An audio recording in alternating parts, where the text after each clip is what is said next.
Le grand dialogue. Sigika Foba.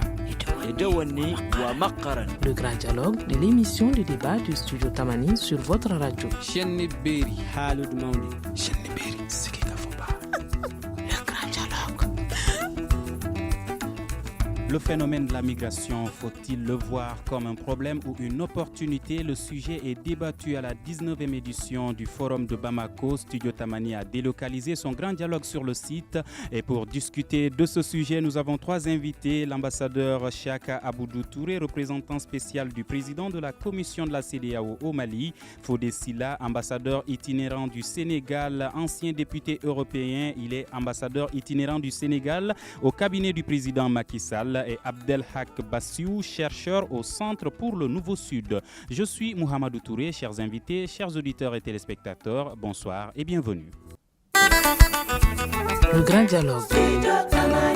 Alors, la première question à vous, Monsieur Abdelhak Bassiou. Vous êtes chercheur au Centre pour le Nouveau Sud. La migration, faut-il la voir comme un problème ou une solution, une opportunité? Enfin, je dirais peut-être quand on dit problème ou opportunité, problème pour qui, opportunité pour qui. Donc, il est sûr que dans l'état actuel des choses, c'est une opportunité pour celui qui arrive à migrer dans sa propre philosophie, dans ses propres objectifs, dans ce qu'il a lui-même tracé. Ceux qui se plaignent aujourd'hui, ce sont principalement les Européens. Et ces Européens qui se plaignent aujourd'hui, une question s'impose. Pourquoi ils ne se plaignaient pas avant? Donc, ce que nous remarquons, c'est que nous avons une certaine exacerbation de la question depuis 2015. Depuis 2015, l'Europe a connu sa crise avec tout ce flux donc, de Syriens et d'Afghans qui sont venus en Europe.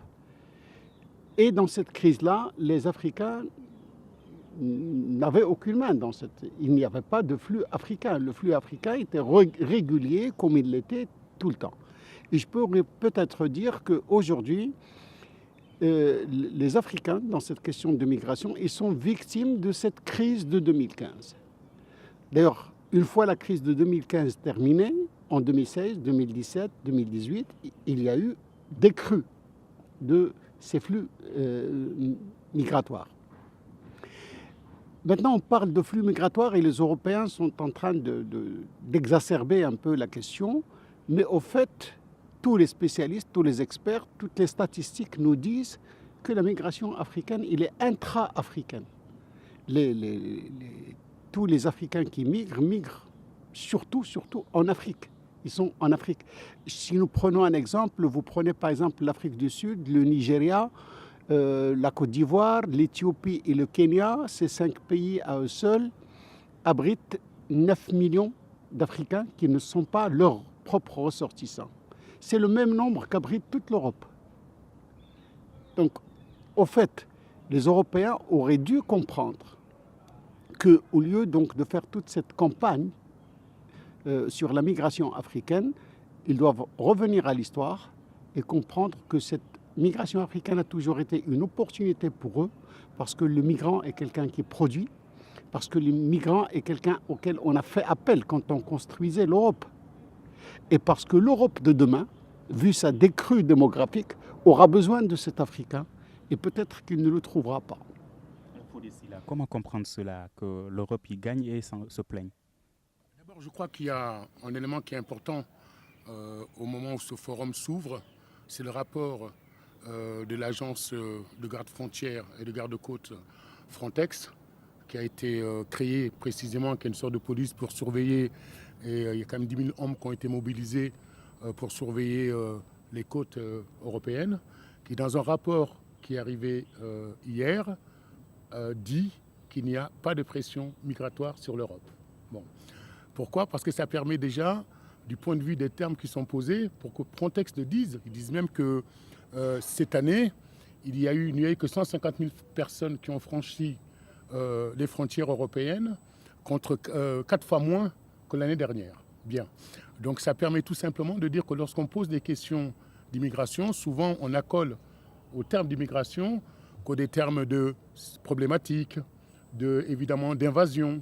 On les vit souvent, et moi qui ai, comme vous le rappelez tout à l'heure, qui ai eu une première partie de mon parcours Europe comme président des Sociétés donc qu'on a créé il y a 30 ans et qui a été ensuite au Parlement européen et qui a vu évoluer ces questions-là. Que l'immigration, quand même, aujourd'hui, a été avant tout une instrumentalisation de toutes les forces politiques qui étaient en manque d'inspiration et dans l'incapacité à régler des problèmes. Ça a été quand même souvent ça, de mettre en avant la question de l'immigration. Pour que Frontex en arrive aujourd'hui à dire, écoutez, il faut que nous-mêmes, nous arrêtions de mettre la barre trop haut lorsqu'on soulève ces questions-là et qu'on arrête les surenchères, cela veut dire au moins une chose. Cela veut dire qu'ils savent eux-mêmes qu'il faut arrêter de se tirer une balle dans les pieds.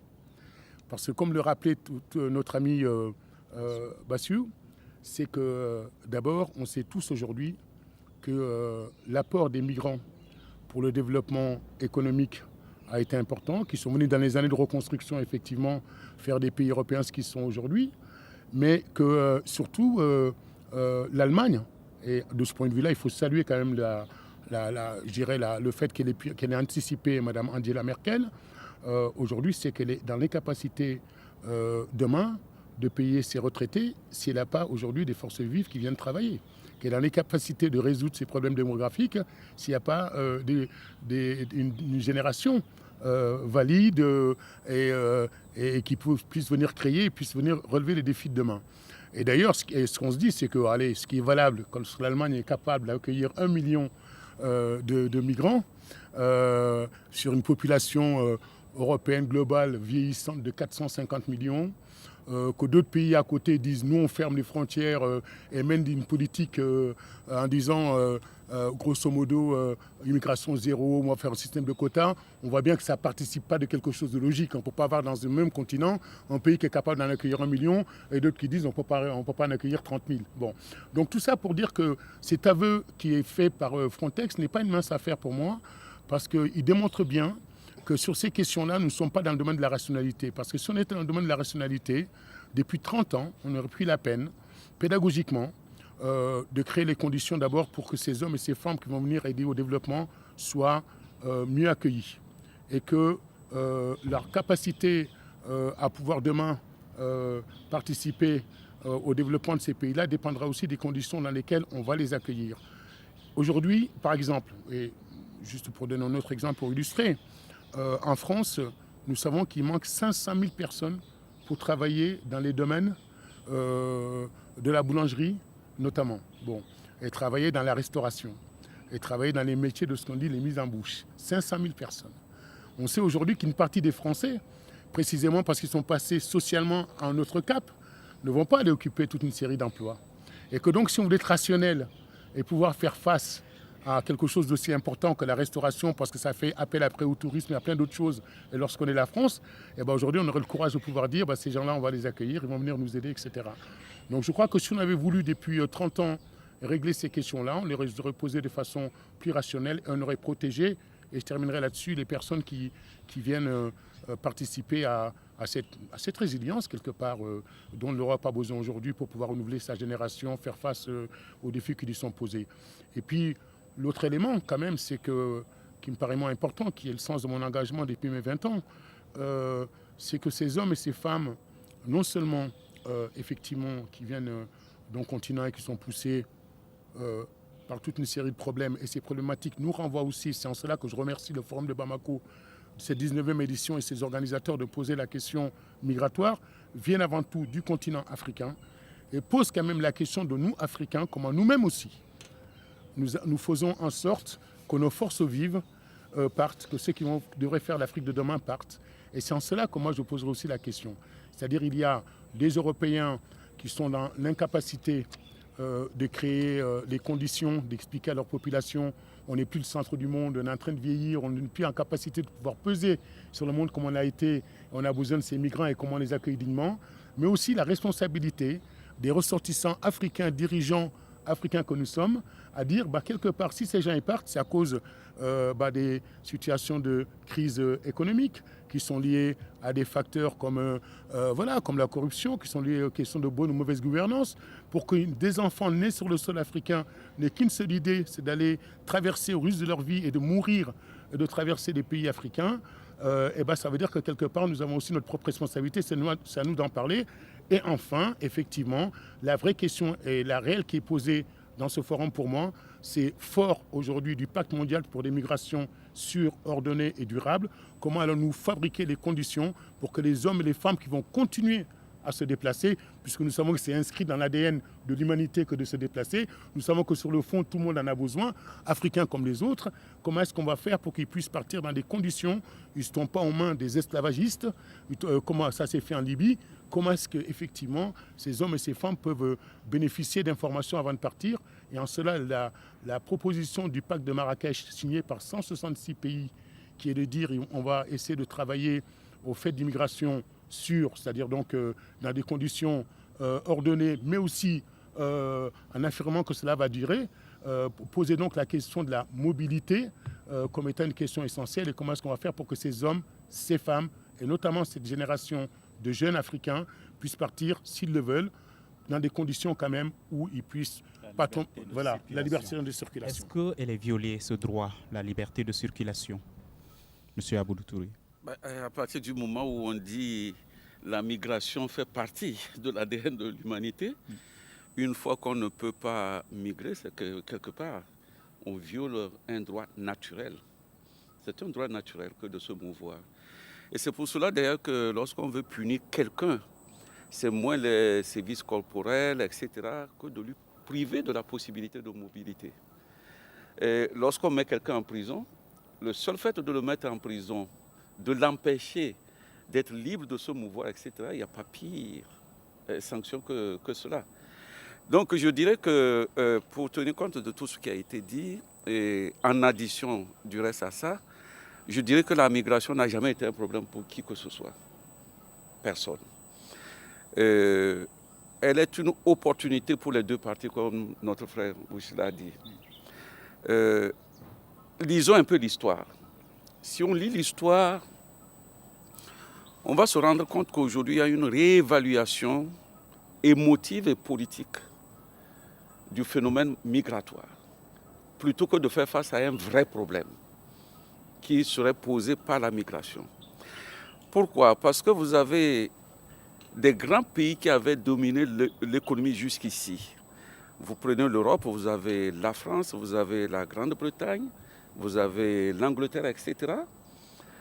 C'est des pays qui ont acquis leur puissance en absorbant de la main-d'œuvre qui venait presque naturellement en raison des vicissitudes de l'histoire coloniale. C'est-à-dire que la France bénéficiait de manière gratuite de flux venant de l'Afrique francophone, donc elle n'avait même pas besoin de faire de l'effort, ce n'était pas un problème, on n'en parlait pas. La Grande-Bretagne, tous les pays anglophones pouvaient y aller, ça ne posait pas de problème. L'Allemagne avait du côté de la Turquie une main-d'œuvre qui lui arrivait, ça ne posait pas de problème. Et au contraire, vous verrez que d'autres grands pays qui n'avaient pas cette possibilité automatique d'avoir de la main-d'œuvre ont été obligés de bâtir des politiques d'attraction de la main-d'œuvre. Prenons simplement l'histoire j'allais dire de la loterie américaine. Mais les Américains ont créé une loterie tout simplement pour faire venir des gens de partout. Et c'est programmé toutes les années. Prenez le Canada. Le Canada a une politique d'attraction de gens venant de partout et pour non seulement renforcer sa capacité productive, mais en même temps, ça veut dire que lorsqu'on n'a pas cette possibilité de les avoir gratuitement, il faut une politique pour en faire venir. Nous sommes dans cette mouvance où vous avez ceux qui les ont, ne les ont jamais arrêtés en tant que tels. Ceux qui n'en avaient pas ont créé les conditions pour qu'il y ait migration. Mais tout simplement, et pour rejoindre l'analyse de la crise qui est intervenue à un moment donné, tous ces pays se sont retrouvés en crise. Et quand il y a crise, bien entendu, il y a ce qu'on appelle la menace. Et la première menace, c'est la menace de l'emploi. Et donc, je pense que les gens ont profité de ces difficultés conjoncturelles, alimentées par un débat à dessein politique pour accéder au pouvoir, pour faire en sorte qu'on assiste progressivement à ce que j'appellerais une criminalisation de l'immigration. Mais même aujourd'hui, c'est un besoin pour tout le monde. comme il a si bien dit, celui qui émigre, il émigre simplement parce qu'il pense qu'en allant ailleurs, il aura une valeur ajoutée. Personne ne migre pour perdre. Personne ne migre pour mourir. Personne ne migre pour dire, bon, je vais aller et puis je serai content parce que je serai plus pauvre. On migre parce qu'on estime qu'il y a des opportunités quelque part. Et c'est la nature qui offre ces opportunités. A-t-il les capacités, n'a-t-il pas les capacités, c'est une autre histoire. Mais dans la nature, tous les niveaux de capacité ont des opportunités à exploiter. Ce n'est pas pour rien que vous verrez qu'il y a certaines immigrations qui vont en France. Ils ne visent jamais à être un enseignant, un professeur, etc. Mais tout simplement aider à construire des maisons. Il s'est ajusté par rapport à ça. Parce que c'est une opportunité. Est-ce qu'il n'y a pas de maison à construire chez lui? Bien sûr que oui. Mais la valeur ajoutée qu'il peut avoir là-bas, juste en construisant des maisons, ce n'est pas la même chose que s'il était chez lui. Donc je pense que ce droit naturel et ce besoin naturel d'aller chercher un peu plus fonde la migration et a toujours fondé la migration. Et je dis même aujourd'hui, on ne peut pas dire que la migration est une menace. Du reste, toutes les statistiques qui viennent d'être avancées et qui ont été avancées montrent que la migration ne représente que 3% de la dynamique migratoire à travers le monde. Donc ça ne veut absolument rien dire et ça ne peut pas être une menace. Maintenant, je pense que ce qui est certain, c'est de dire qu'il y a besoin de politique pour les pays qui, pour un certain nombre de raisons, ont tendance à penser qu'en allant à l'extérieur, on renforce la capacité de pouvoir réunir cette valeur ajoutée.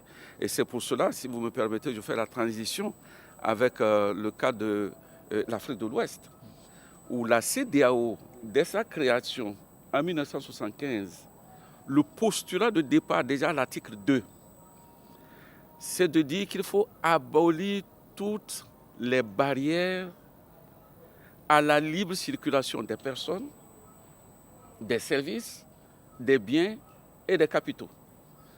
Donc, c'est-à-dire qu'en sortant de nos égoïsmes nationaux pour avoir un espace plus large, cet espace ne peut être viable que si les hommes peuvent s'y mouvoir librement. Et le deuxième postulat, c'est de conférer la nationalité ou la citoyenneté régionale à chacun des citoyens dans les autres pays membres.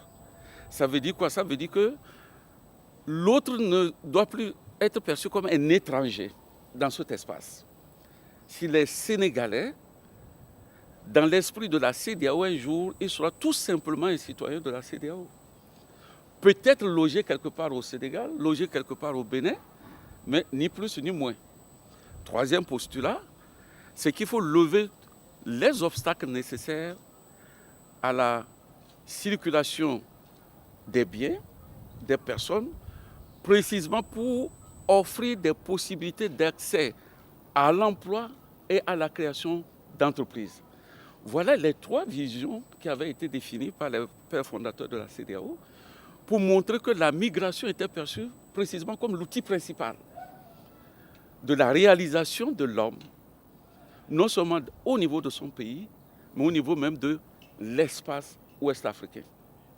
Alors, pour quelqu'un de la CEDEAO, dire que la migration est une menace, bon, disons que ça peut être un accident pour un certain nombre de raisons, mais c'est voulu. Tous les textes en place, c'est d'accroître au contraire cette migration. C'est pour ça que depuis le 1er janvier 2016, les chefs d'État ont décidé de passer à la carte biométrique, à la carte d'identité biométrique unique. C'est avec celle-ci qu'on votera. Et ça voudrait dire tout simplement qu'il faut même abolir les frontières à l'intérieur de cet espace et donc faire en sorte que le citoyen de la CEDEAO puisse se retrouver à n'importe quel point de cet espace sans être un étranger et avoir les mêmes droits. Maintenant, ce qu'il faut regretter, c'est peut-être même la lenteur de cela. Et en tant que représentant de la CEDEAO, c'est ce que je vais regretter, de constater que depuis 2016, seul le Sénégal s'y est engagé ouvertement. Le Bénin vient de rejoindre la dynamique. Le Ghana se prépare. Mais moi, je pensais... Et le Mali. Bon, pour le moment, le Mali est au frémissement. Mais ce que je voudrais dire, de 2016 à aujourd'hui, je pense que s'il y avait une volonté politique réaffirmée, en 2-3 ans, on aurait dû avoir au minimum 10 pays qui auraient mis en œuvre cette carte d'identité biométrique. Et en matière d'intégration, c'est le seul élément que le commun des mortels utilise pour expliquer le mot intégrer. Parce qu'à partir du moment avec la carte, ils se retrouvent partout en se disant « je suis chez moi », on n'a plus besoin de développer ce que c'est que l'intégration régionale, ce que c'est qu'un espace commun, etc. Ici, sentirait tout simplement n'importe où chez lui. D'accord. Abdelhak Bassiou, on connaît un peu la position de l'Europe qui demande aux autorités africaines de mettre en place des politiques pour réduire le taux de départ. Mais est-ce qu'on connaît la position de l'Afrique, la réponse des dirigeants africains à cette demande? Oui, d'abord, expliquer cette position de l'Europe. Il y a un facteur qui a joué dans cette, si vous voulez, dans ce revirement des Européens vis-à-vis de ce qui vient du Sud. C'est l'élargissement à l'Est. L'élargissement à l'Est a fait que les Européens se sont mis à regarder vers l'Est beaucoup plus que vers le Sud. D'ailleurs, nous, au Sud, nous souffrons de cette, si vous voulez, de ce revirement européen. Parce qu'aujourd'hui, par exemple, quand vous prenez ce qu'ils appellent la politique européenne de voisinage, c'est beaucoup plus une politique tournée dans tous ses avantages vers l'Est. Avec un avantage en plus, celui c'est-à-dire de l'ambition d'adhésion. Parce que même les pays de l'Est qui n'ont pas encore adhéré à l'Europe peuvent y adhérer. Pour eux, le Sud, c'est un espace qui jamais n'y adhérera. Mais là, nous avons une politique européenne de voisinage. Nous avons une politique européenne de migration, même si à l'intérieur de cette politique, il y a également des conflits entre Européens, il y a des différences et des divergences de perception. Mais nous n'avons pas de position africaine. Est-ce que nous avons une politique africaine de voisinage? Est-ce que nous avons disons que nous avons certaines résolutions de l'UA concernant la migration, mais comme notre collègue vient de le signaler, c'est-à-dire il y a cette question d'adhésion. Il y a beaucoup de résolutions, il y a beaucoup de papiers en Afrique, mais qui ne trouvent pas le chemin vers l'application, vers la réalisation. Nous sommes très, très affectifs, nous rêvons beaucoup, et parfois même plus que ce que nous pouvons réaliser. Des pays, vous leur dites, nous allons créer un espace de circulation commun, tout le monde dit oui, tout le monde dit... et puis, par la suite, vous allez voir que encore certains ressortissants vont avoir des problèmes à la frontière. Donc cette abolition de la frontière, nous n'y sommes pas encore, et je crois qu'en Afrique, nous sommes un peu, nous crispons sur les souverainetés. Et qui dit souveraineté, dit difficulté à l'intégration. Quand on se crispe sur ces questions-là. Donc, à quand allons-nous avoir une politique africaine de la migration vis-à-vis de l'Europe? Alors, balayons d'abord devant nos portes. Si vous prenez le nombre de pays africains qui soumettent les autres pays africains à visa, vous allez être étonné en se disant que comment est-ce que nous allons dire à l'autre reçois-nous, alors que nous ne recevons pas les uns les autres chez nous. Beaucoup de pays africains aujourd'hui soumettent d'autres pays africains à visa. Les conditions de séjour, et ça venait d'être signalé, sont vraiment drastiques pour certains Africains en Afrique. Alors, comment demander à l'Europe, recevez-nous, alors que nous ne recevons pas nous-mêmes?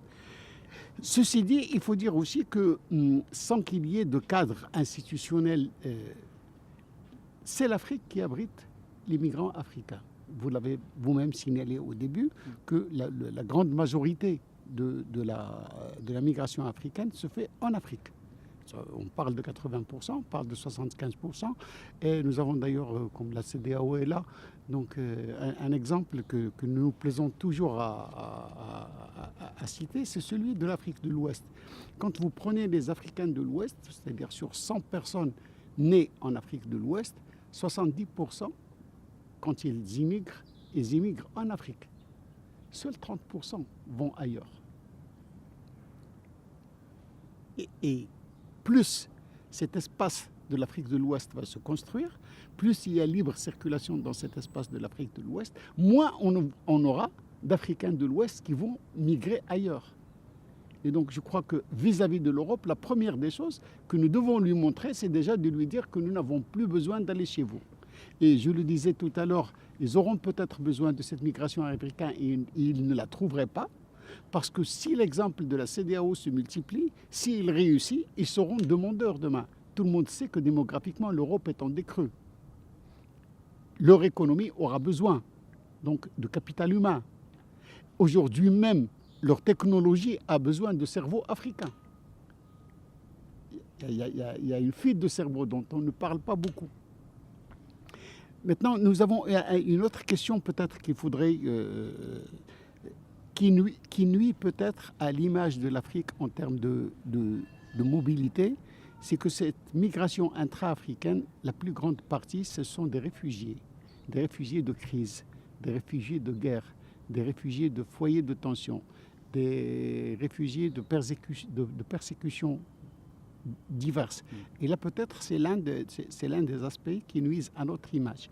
Donc, j'espère que ce plan 2020 de l'Afrique sans insécurité, sans conflit, participerait à ça, parce que le nombre de réfugiés aussi, qui eux aussi sont des migrants, qui eux aussi sont des gens donc, qui s'inscrivent dans cette mobilité. Et les déplacés aussi. Les déplacés internes, il y a des déplacés internes et des déplacés externes. Et c'est un chiffre très important sur lequel il faudrait peut-être travailler. Donc une Afrique développée, une Afrique unie, une Afrique sans crise, je crois que c'est la meilleure réponse à toute la politique européenne en matière de migration.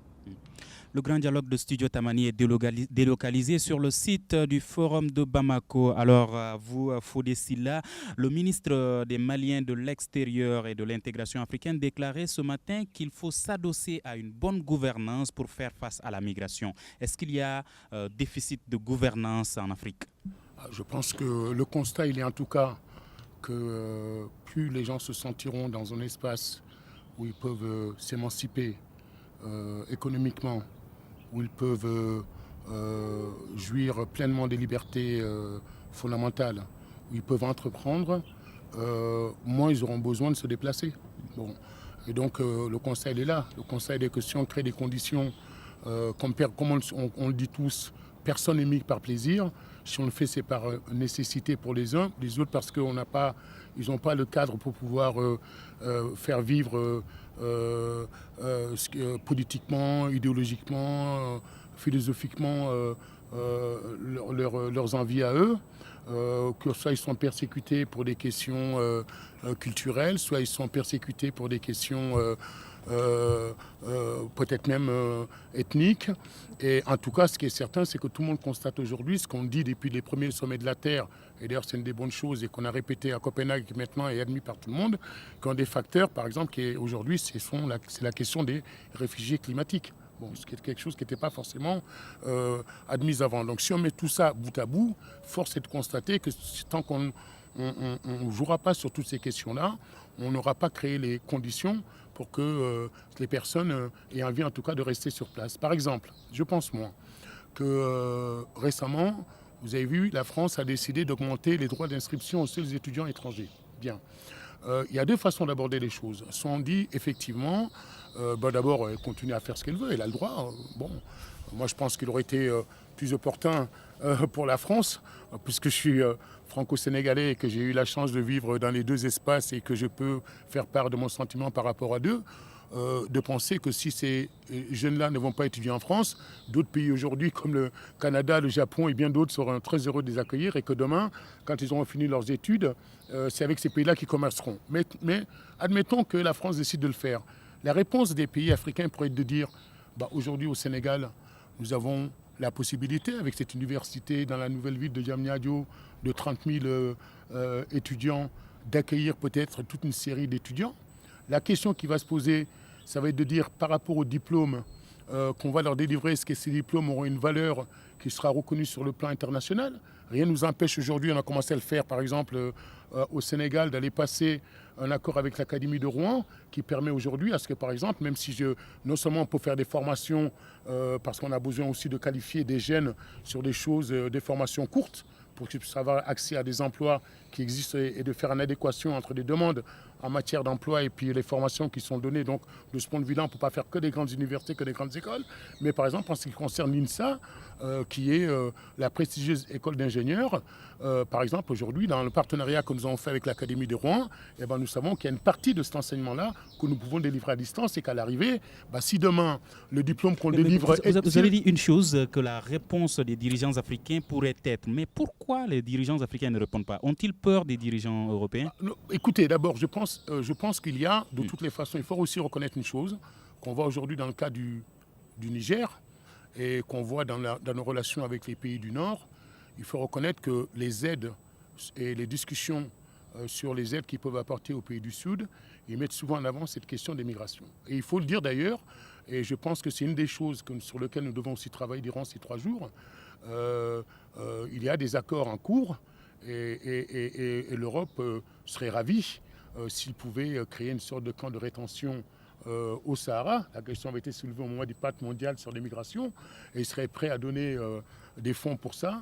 Et on sait que, et moi je sais que là c'est un des pièges qu'il faudra éviter parce que dès lors qu'on aura créé cet espace où des hommes et des femmes sont privés de liberté, ça va démarrer par faire 10 000 personnes, ils vont nous donner un peu les moyens, mais on ne sait pas si demain, après-demain, on ne va pas se retrouver avec 100, 200 000, des millions, et on sait tout ce qui peut se passer dans ces camps-là en termes de détérioration en matière de liberté des individus, non seulement de se déplacer, mais des choses qui pourraient vivre de façon tout à fait dramatique au quotidien. Mais ce que je veux dire, c'est que c'est vrai que dans nos relations, par exemple, avec de l'Europe, qui a été créée aujourd'hui avec un pays comme le Niger, c'est de dire jusqu'à présent, quand on a des réfugiés, des gens qui n'ont pas de papier, on les mettait dans les camps de rétention chez nous, peut-être qu'on pourrait tous les renvoyer dans un pays comme le Niger. Et de ce point de vue-là, les pays africains devront aussi être solidaires en disant, si au moins si on les accueille, si nous les renvoie, créons-nous les conditions, nous, pour bien les accueillir, parce qu'après tout, ce sont nos enfants. Mais il y a dans le rapport de force que nous avons dans ces pays-là, le fait de refuser, en tout cas de créer en Afrique des espaces de non-droit pour pouvoir renvoyer des gens, ça me paraît fondamental. Mais juste pour en revenir rapidement sur cette question-là, si aujourd'hui on arrive vraiment à faire pour toute une série de générations, notamment en matière de formation, en matière d'échange de savoir-faire, de bonnes pratiques, si on arrive à créer les conditions pour qu'une génération aujourd'hui puisse avoir accès au même diplôme, à la même reconnaissance de leur engagement, ça pourrait être une bonne chose. Et j'en veux pour preuve aussi le fait que nous avons à faire face à un autre phénomène que vous allez aborder, j'en suis sûr, dans les studios Tamani et dans le cours des débats à venir. C'est le phénomène de personnes un peu comme moi, qui avons grandi en France. Nos parents sont arrivés là-bas. Ils ont eu comme seul élément qui était d'envoyer de l'argent, comme disait très bien M. l'ambassadeur tout à l'heure, pour aider au développement des pays. Tout le monde le reconnaît aujourd'hui. L'aide qui est envoyée par le travail qu'ont fait nos parents, notamment de la vallée du Sénégal, est supérieure à l'aide, à tous les aides au développement. Qu'il a fallu d'ailleurs, là aussi, de ce point de vue-là aussi, je pense que les pays africains, lorsqu'on a vu nos parents construire des hôpitaux et des écoles, le rôle des pays africains aurait été de ne pas suivre uniquement les politiques d'ajustement structurel qui les empêchaient d'embaucher des fonctionnaires et qu'on aurait pu au moins les accompagner en mettant dans ces dispensaires-là des médecins, des infirmiers et en leur donnant des enseignants. Mais bon, voilà quelque chose qu'on pourrait améliorer. Mais on voit bien quand même que sur toutes ces questions-là, aujourd'hui, je pense très fortement que nous devons créer et continuer à créer les conditions pour que les gens aient envie d'entreprendre et d'avancer. Et donc parce que ceux de ma génération dont le rôle des parents était essentiellement d'envoyer de l'argent pour construire, et nous aujourd'hui on peut nous qualifier de diaspora dans une posture où on est prêt aujourd'hui lorsque les pays africains, et ça c'est aussi une demande, et je pense que le président Macky Sall, à travers ce qu'il a fait avec moi, est quelque chose d'important, parce que jusqu'à présent, cette diaspora, l'Afrique, honnêtement, n'en bénéficie pas au niveau où il pourrait l'être. Aujourd'hui, l'Inde s'est développée parce que durant des années, des milliers, 150 000 ingénieurs qui avaient été formés à l'étranger sont venus rejoindre 150 000 ingénieurs qui avaient été formés dans les métiers notamment de la nouvelle technologie. Et regardez en quelques années le boom qu'ils ont pu faire en se servant de cette diaspora. Je pense aujourd'hui que sur cette question de la diaspora, et ça me paraît important, tel que par exemple Macky Sall l'a mis au Sénégal en disant « venez, je vous ouvre », il faut arrêter d'en avoir peur. Parce qu'il faut arrêter de penser que comme nous, on a été biberonnés à la démocratie et comme on a été biberonnés à faire des manifestations, à contester, qu'on ne pourrait pas être une valeur ajoutée. Et je pense que si on réussissait à créer des espaces pour que les gens de la diaspora puissent revenir et qu'on puisse aujourd'hui profiter aussi de cette mobilité dans l'autre sens, ce sera aussi une belle démonstration que cet investissement que nous avons fait à travers nos migrants, eh ben, nous pouvons en récolter aujourd'hui les fruits. D'accord, Cheikh Aboudou Touré. Si la contribution des migrants vaut 3 fois plus que l'aide au développement, pourquoi les pays en voie de développement, les pays africains, font face à cette pression liée à l'aide au développement?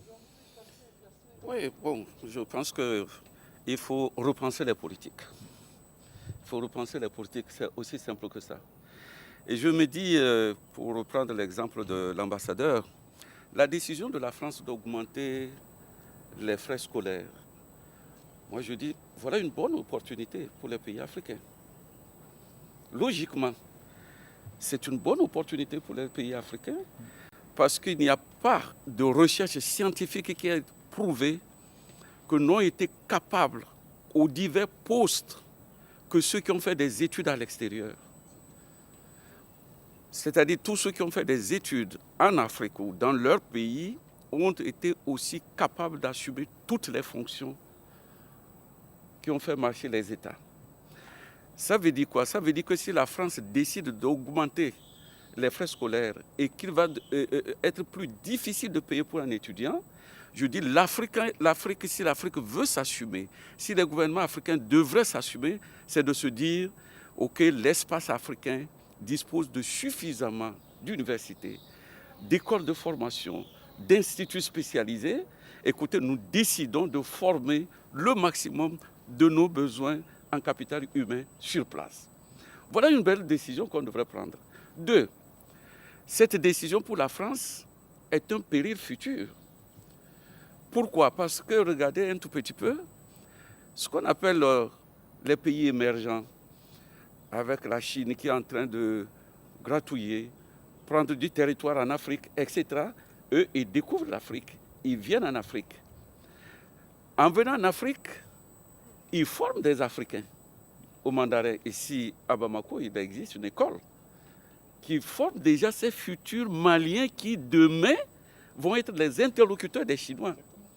Pendant ce temps, la France est en train de perdre des jeunes qui, demain, devraient pouvoir l'accompagner dans sa politique de coopération.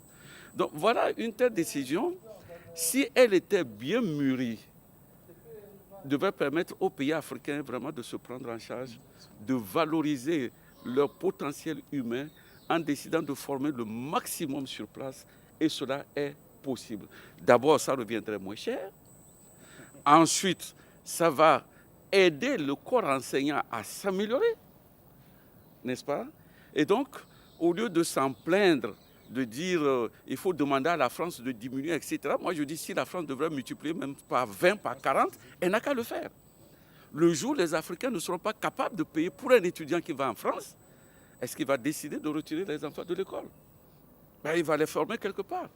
Et ça devient une opportunité.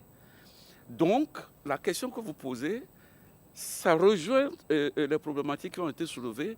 C'est la capacité aujourd'hui des dirigeants africains à repenser leur politique de développement, à repenser leur politique, j'allais dire, de développement de l'homme africain, peut-être d'aujourd'hui, mais bien plus pour demain. Et ça, je dirais que si nous continuons de former les Africains dans les canaux traditionnels, il y a très peu de chances que nous puissions innover. Mais vous avez beaucoup de jeunes Africains aujourd'hui, avec les nouvelles technologies, qui sont capables de développer des applications que les Européens ne connaissent pas. Regardez aujourd'hui en matière de microfinance, des applications pour faire en sorte que la banque soit même dans les milieux ruraux, c'est l'Afrique qui a inventé cette technique. Ce n'est pas en Europe. Et les Européens, au contraire, sont en train de découvrir. Mais est-ce que ces initiatives sont soutenues par les dirigeants africains? Je vous répète en disant que c'est le moment précisément où nous devrons développer des politiques opportunes. Je vous rejoins en disant donc, c'est ça qui nous manque le plus. C'est-à-dire nous sommes attachés au traditionnel, que chaque fois qu'il y a une innovation, on a l'impression qu'on est en train de perdre ce que nous avons toujours connu, ce que nous avons toujours fait, alors que nous sommes maintenant à l'heure où la menace extérieure devrait se dire nous avons un potentiel endogène, nous avons des capacités sur place, comptons sur ces capacités et recréons la nature, recréons le développement, recréons l'Africain de demain.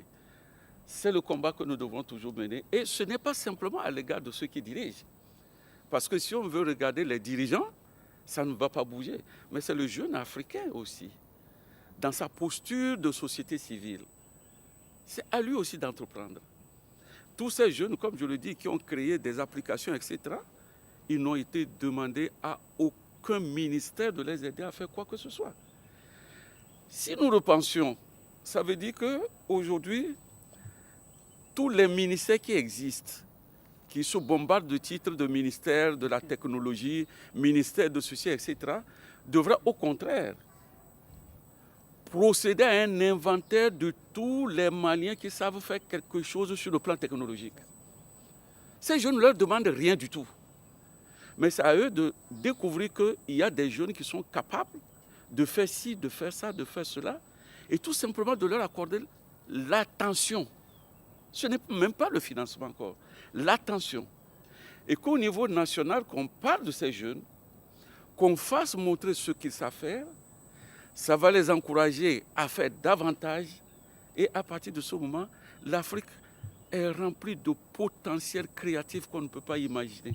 Vous avez au Togo, ce jeune qui a créé le foufou mixte, une machine qui permet de faire le foufou, c'est-à-dire à partir du manioc, de l'igname, mais qui fait aussi, on ne le sait pas, le macaroni, qui fait aussi le couscous. Il a fait, mais dites-vous bien, non seulement il n'a pas eu un seul franc du gouvernement, mais il a toutes les difficultés vis-à-vis des banques d'avoir simplement des prêts pour agrandir son entreprise et mettre sur le marché une technologie que l'Occident viendra admirer. Donc je pense que nous devons repenser un peu nos politiques et faire en sorte que nous ne pouvons plus continuer dans ces sentiers battus de penser que tant que tu n'as pas mis pied en France ou en Angleterre ou aux États-Unis, tu ne seras jamais ce scientifique de demain. Voilà ce que je peux dire sur cette question qui est primordiale. Il nous reste 3 minutes, 1 minute pour chaque invité. Aujourd'hui, que faut-il faire, Foudissila? Aujourd'hui, ce qu'il faut faire très honnêtement et très rapidement, comme disait monsieur l'ambassadeur Touré, c'est de repenser ces questions-là. Mais repenser, c'est quand même mettre aussi une part d'utopie. Et moi, j'ai beaucoup apprécié ce matin ce qu'a dit le Premier ministre. Il a dit, par exemple, sur les questions de mobilité, on pourrait penser aujourd'hui à sortir d'une discussion sur les flux migratoires dont il a été rappelé ici durant tout le débat qu'il est plus important intra-africain que des Africains hors de l'Afrique.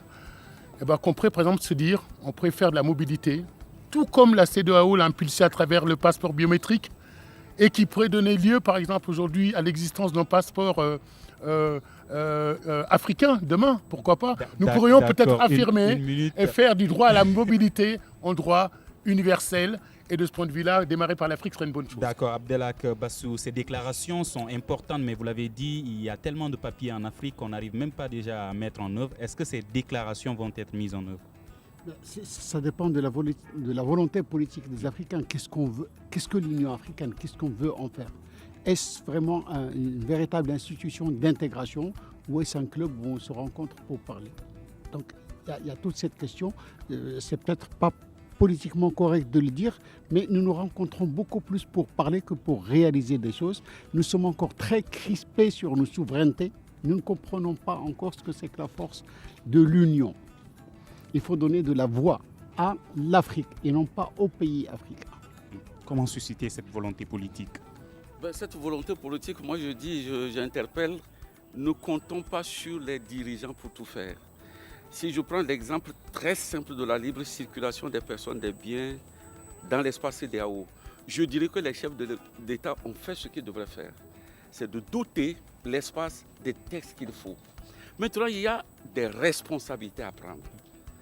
Ils vous diront, écoutez, il y a des textes, il y a ceci, etc. N'est-ce pas? Le citoyen qui circule, qui rencontre des difficultés, qu'est-ce qu'il fait? Il ne fait rien. Alors qu'à partir des textes, c'est lui qui devrait savoir qu'il a des droits, d'aller revendiquer ses droits et ses devoirs et se battre pour obliger les États à les mettre en application. D'accord, la migration, on aura d'autres occasions pour en parler. Le grand dialogue de Studio Tamani a été délocalisé sur le site du Forum de Bamako, la 19e édition qui se tient à Bamako, la capitale du Mali. Merci à nos invités, Fodé Silla, ambassadeur itinérant du Sénégal au cabinet du président Macky Sall, ancien député européen, Abdel Hak Bassou, chercheur au Centre pour le Nouveau Sud, et l'ambassadeur Aboudou Touré Chiaka, représentant spécial du président de la commission de la CEDEAO Mali. À la régie audio, Mamadi Keita, régie vidéo assurée par Mamadou Ouattara. Merci à tous. Le grand dialogue. Le grand dialogue de l'émission de débat du studio Tamani sur votre radio. Shenni Beri Halud Maudi. Shenni Beri Sikika